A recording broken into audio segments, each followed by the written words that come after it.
Girls my friend saved from Libya got back to Nigeria. Instead of settling as my friend gave them money for, they became middle person, recruiting other girls to go to Libya. You know, in some certain states in Nigeria, it is a cultural thing. Parents wake up grooming their children to go to different countries to do prostitution. I'm not sure you heard me right.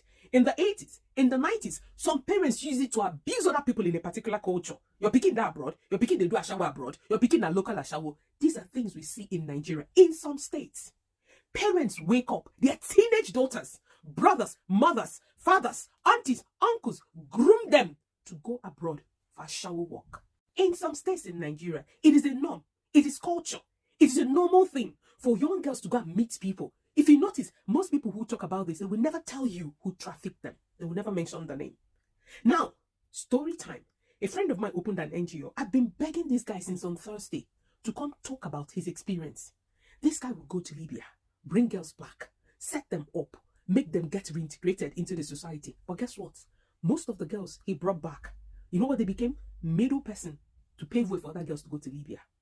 Nobody who has gone through trafficking, especially for ashawo work, is ever normal. It's never ever the same. So when I see some of them talking about their experience, I believe it's a good therapy for them.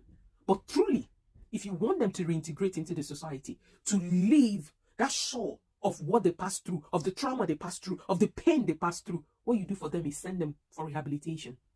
My friend's greatest mistake as someone who runs an NGO was thinking that if he gives them money, rents a house for them, to start business, to go to school, to reintegrate and to make it better. No. Some of them ended up back in the street. Some of them became middle person, helping to traffic girls back to Libya or even Italy. Some of them even became what you don't want to think about. Here in Nigeria, they established their own porn hubs where men come to sleep with girls and then they pay them money. You see, when it comes to trafficking, it is so comprehensive and so tightly knitted that it is not something you can break into. As far as I'm concerned, NAPTIP, you people are not doing enough.